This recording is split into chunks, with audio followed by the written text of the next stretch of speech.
Hola seres divinos, vamos a comenzar hoy con el capítulo número 13 de la novela Callando la ignorancia de mi karma.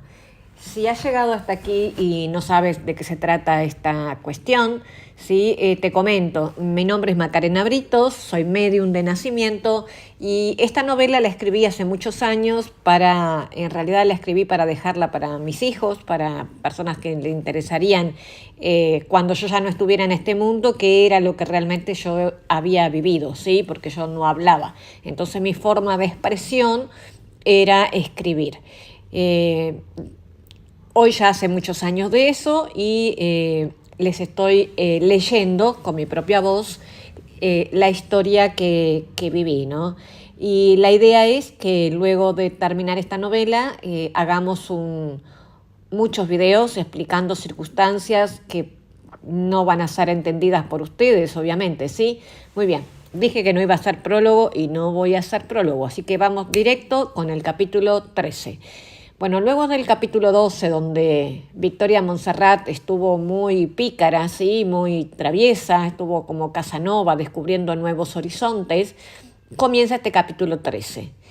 Dice, el ataque de lo que no se ve. La época de rebeldía llegaba a su desenlace final.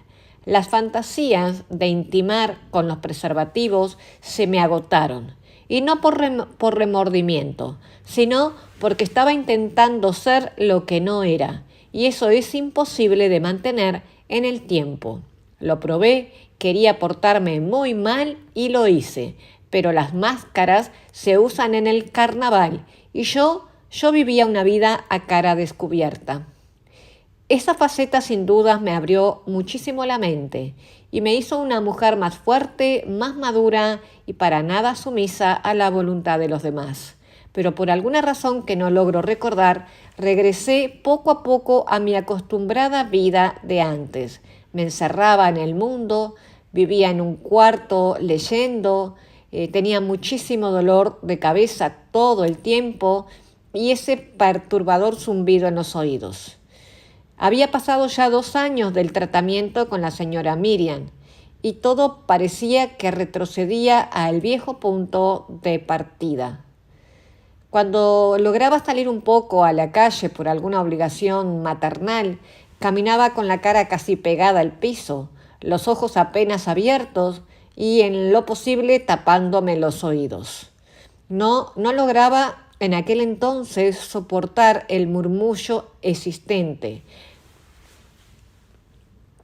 Me parecía como si siempre hubiese algo al acecho esperando a que yo bajara la guardia para abrir nuevamente esa ventana de par en par y así dejarme invadida del frío nuevamente. Entonces, nuevamente me vi atada de manos frente a esos síntomas impredecibles. Un día no podía caminar, otro día padecía intensas migrañas que no se aliviaban ni con el calmante y analgésicos más potentes, otros días no podía mover una pierna, otro día sentía que me ahogaba y otro día sentía que me caía a un infinito desde lo más alto. Y las sensaciones no eran simples emociones mentales, sino que eran físicas. O sea, sentía como que me estaba muriendo en un océano, ahogada, sentía como que me ahorcaban, sentía como, bueno, muchas circunstancias similares a esa. Entonces, sin duda alguna, llevaba una vida quizá bastante desequilibrada mentalmente, pero en realidad mi comportamiento, mis actitudes o lo que yo sentía no cuadraba al 100% con ningún criterio de diagnóstico médico o psiquiátrico. A ese punto llegué en esa época y estaba clara, muy claro estaba para mí y para mi familia, de que la única salida era la parte espiritual. Y por otra parte me había dado cuenta que ya me había divertido lo suficiente y que no podía darme el lujo de continuar pasiva. Entonces comencé a acercarme a una iglesia en la ciudad de Montevideo, capital del Uruguay, y busqué una pastora que era muy renombrada en su tiempo, a quien yo creí que era una persona sensible y le conté mi situación. Ella de inmediato me comentó que nunca debía solicitar ayuda psicológica y mucho menos psiquiátrica, y menos de personas que no pertenecían a los caminos de Dios, porque yo, según ella, haciendo eso iba a pervertir mi alma santa. Bueno, ahí justamente comencé a chillar como gata mojada, quizá por tanta frustración ante su prepotencia, y sé que le contesté un poco desencajada y sin pudor alguno de que lo que me estaba diciendo, que yo tenía que cuidar mi vida santa o mi alma santa, encerrada en una iglesia rezando sin salir al mundo, no era lo que yo consideraba normal hacer. Y que también le dije que carecía de la humildad necesaria para admitir que quizá la ayuda que yo necesitaba no la podía darme ella.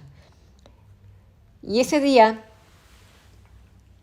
su egoísmo a mí me hizo darme cuenta de que ese no era el camino, o por lo menos no con esas iglesias o ese tipo de religiones tan encadenantes.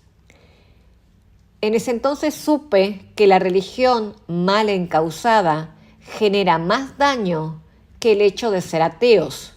Asimismo, la falsa fe, revestida de pureza y acomodada en cultos y rituales, no era más que cuevas oscuras que a mí no me permitían desarrollar mi propia inteligencia o tomar mis propias decisiones. Y ni que hablar de cuestionar lo que me estaban enseñando. Quizá en ese entonces aprendí a que debería andar por mí misma, al final de cuentas, porque nadie más era dueña de mis decisiones que yo misma. Y eso fue lo que elegí hacer.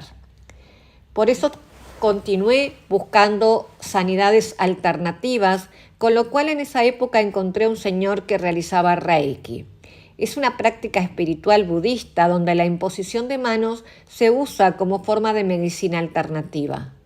Básicamente me debía transferir energía con las palmas de sus manos para otorgarme una autosanación y equilibrio. Además del Reiki, ese señor aplicaba la cartomancia y yo quería averiguar si algún día lograría desatar un poco el nudo de mis tantas ignorancias. Por eso marqué una cita y me encaminé a dichas secciones acompañada de mi mamá Gema. Era en el mismo barrio donde vivíamos, así que fue rápido llegar. Ya no tenía más nada que perder. Por consiguiente, me daba igual dónde buscar la ayuda. Me fui confiada e impaciente a conocer al reikista, muy consciente del pecado que suponía conocer mi propio futuro, según los años de enseñanza religiosa. Pero me encantó pecar sin culpa. Llegó el día del encuentro y conocí al Señor. Era bien bajo de estatura, de aspecto rígido y al mismo tiempo muy profesional. Nos habló de lo que se trataba el Reiki y comenzó a tirar las cartas de tarot en una mesa redonda. Junto tenía una vela prendida que le daba un aspecto sacramental al lugar. De fondo se escuchaba una música instrumental muy relajante y en el aire un aroma a incienso a canela.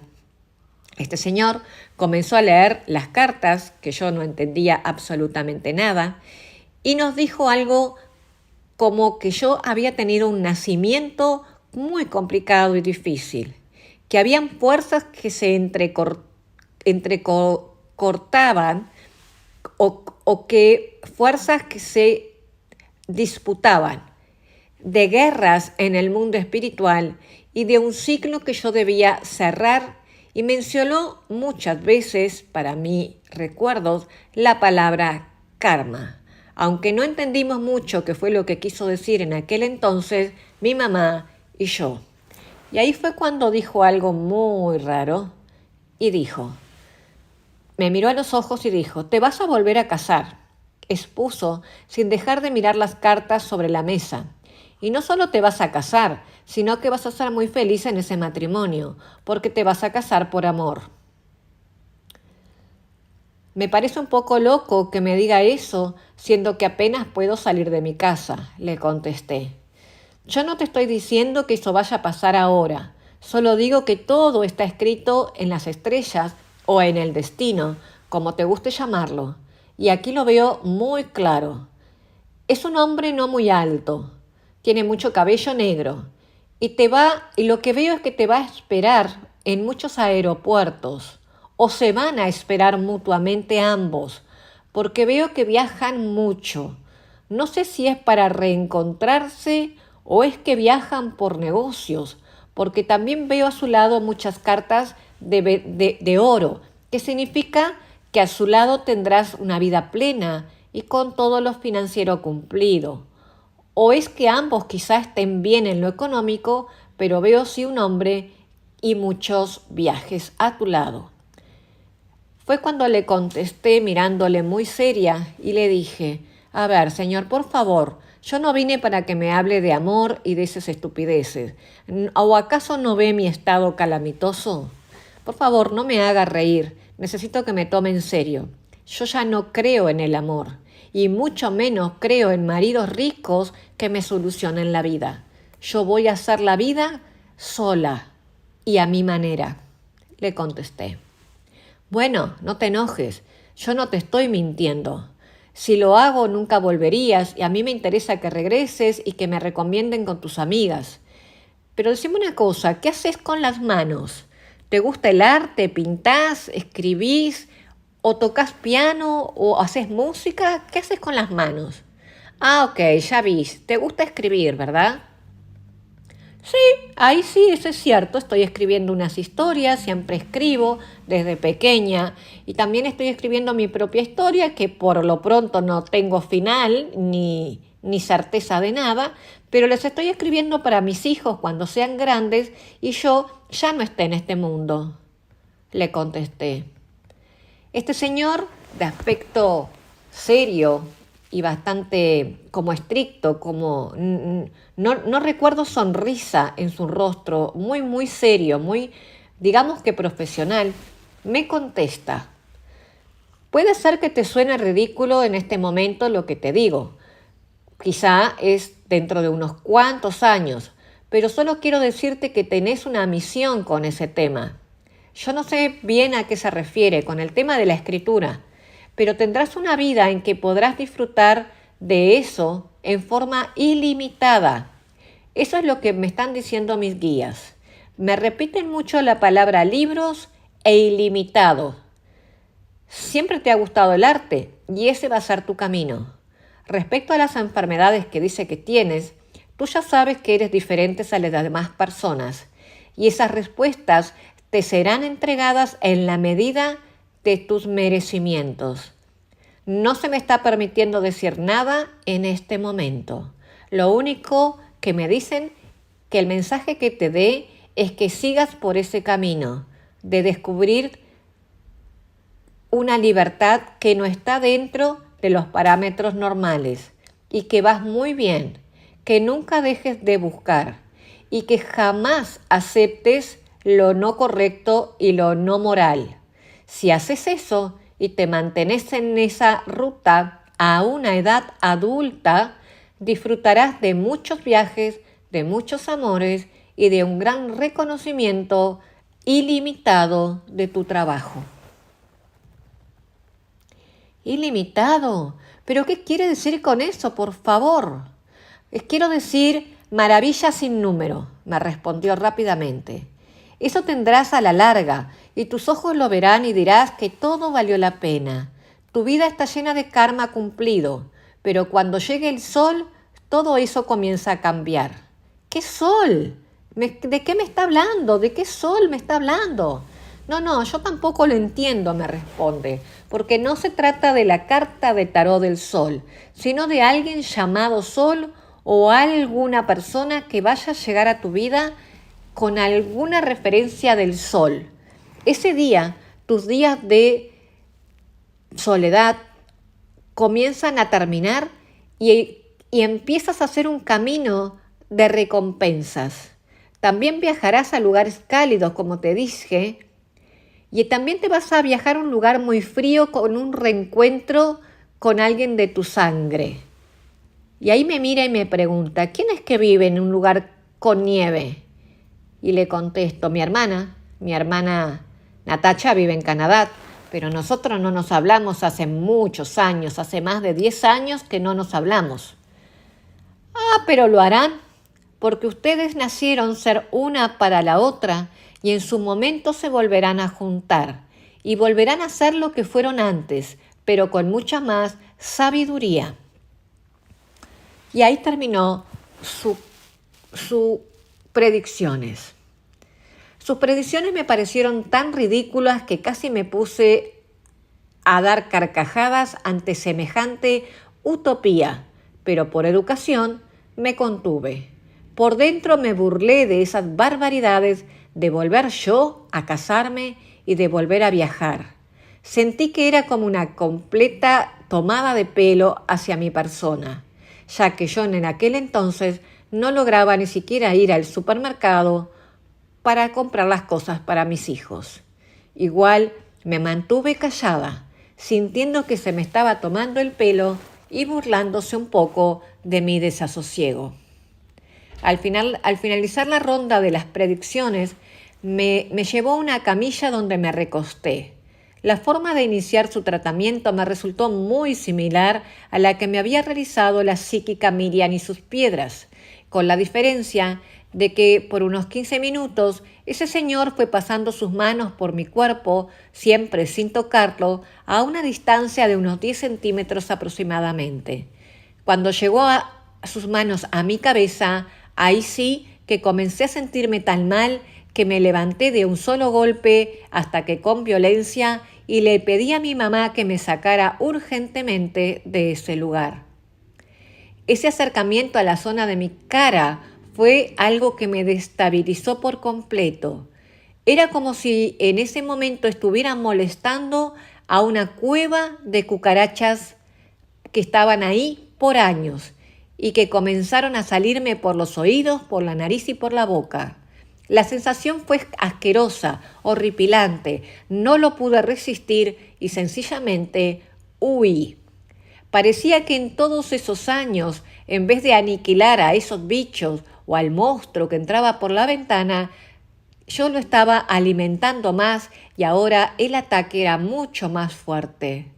El señor de inmediato me explicó que eso podía suceder porque se trataba de un trance de sanación, un proceso que activa nuestro ser y el cuerpo va a liberar las toxinas de nuestras emociones reprimidas y nocivas. Sin embargo, las sensaciones que estaba viviendo no me permitió entender nada. Es más, me negué a todos esos conocimientos, así que me senté rápidamente en el sillón, cerré los ojos y me volví a tapar los oídos. No quería saber, no lo aguanté, no lo soporté. Me sentí impotente y solamente quise desaparecer. No soporté revivir nuevamente ese proceso, que ya lo había hecho con el señor Norberto y con la señora Miriam. Yo ya estaba exhausta, muy cansada, y aparte lo que me había dicho con respecto a las cartas de tarot fue un combo que me enojó muchísimo. Había sacado ese lado oscuro mío que generalmente no salía. Viéndome en ese estado, mi mamá Gema llamó rápidamente un taxi por teléfono, al cual subí sin mirar nada. Y cuando llegamos a casa, corrí hacia mi dormitorio, me coloqué mi acostumbrada ropa cómoda, recogí mis cabellos, me lavé la cara sucia por las lágrimas que me bajaban en silencio, apagué la luz y me acosté a dormir en plena hora de sol y de vida. Y así pasé los siguientes días, en posición fetal, tratando de resignarme a mi destino, porque no me quedaba más opciones para pedir ayuda. Ya había ido a las iglesias evangélicas, las iglesias católicas, había ido a todas las terapias alternativas que encontré y nada me ayudó. Y entendí que era el fin de mi esperanza de vivir una vida normal. Resignada, decidí que trataría de existir, pero sin complicar más a nadie, y que la queja por mis incapacidades nunca volverían a escuchar de mi boca, ya que bastaba con saber yo misma lo mal que me sentía. Así que me fui adaptando a mi karma y esos días dejé de dar batalla y ni a Dios le volví a pedir absolutamente nada. Solo me acompañó una paz muy rara, esa que llega después de saber con certeza que se perdió la guerra. Para mí eso fue una sentencia bastante educadora. Nunca más, después de ese día, volví a llorar. Cambié mi actitud frente al mi gran dilema de la ignorancia, ya que lo anterior no me había resultado, lo transformé en risas. Las lágrimas nunca más se escucharon ni se vieron, y llevé una vida a mi manera. Era simple. Lo que no podía hacer, no lo haría, y jamás volvería a tratarme de dominar lo que ya me había dado cuenta que era indomable. No obstante, me quedaban unas grandes interrogantes, como por ejemplo, ¿por qué era cuando la psíquica Miriam realizó su supuesta liberación de malas energías, yo había sanado por casi 2 años? ¿Por qué cuando el señor Norberto hizo sus rituales para eliminar la magia negra que me había influenciado, me había recuperado por 2 años? ¿Sería que era sugestión mía? ¿O existía un poder más allá del que conocemos al común de las personas? Sin embargo, yo me incliné por lo último y tenía clarísimo de lo que estaba ocurriendo.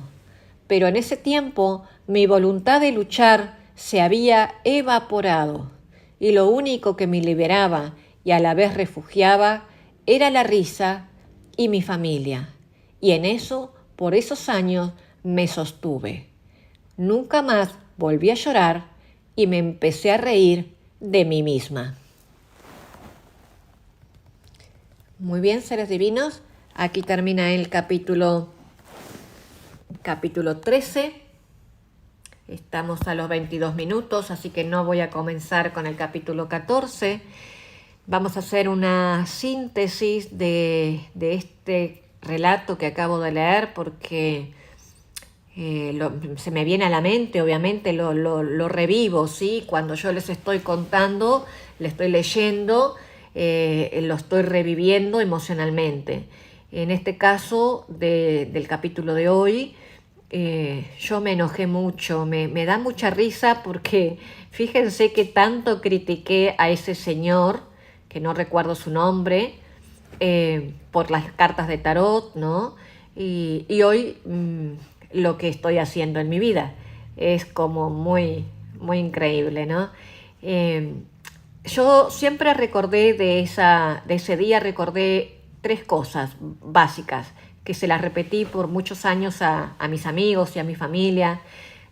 Nunca olvidé la palabra ilimitado, me quedó esa palabra porque siempre dijo muchas veces que lo que yo iba a hacer de futuro iba a ser ilimitado, maravillas ilimitadas, dijo. Y lo otro que recuerdo es que iba a casar, eso sí, señores y señoras, hasta el día de hoy, que es 12 del 2024, he tenido muchas propuestas, no les voy a mentir, he tenido 3 propuestas de matrimonio, pero yo nunca me enamoré, nunca volví a creer en el amor y nunca acepté esos matrimonios que sí eran de personas acaudaladas financieramente hablando, pero que para mí no era lo justo y lo moral. ¿Por qué? Porque sencillamente no tendría que ser yo, tendría que ocultar quién era y no estaba dispuesta a pagar ese precio. Así que cuando estas 3 personas me pidieron matrimonio, una era gay, sí, un chico gay, un hombre de muy buena situación económica, que lo que me pidió fue que hiciéramos un matrimonio de mentira. Él tenía que aparentar en su trabajo, que era un trabajo muy importante, era un señor de España en el campo de Gibraltar, él tenía un puesto muy importante, lo que me pidió era que yo hiciera de esposa cosa que no lo haría porque él tenía su vida oculta.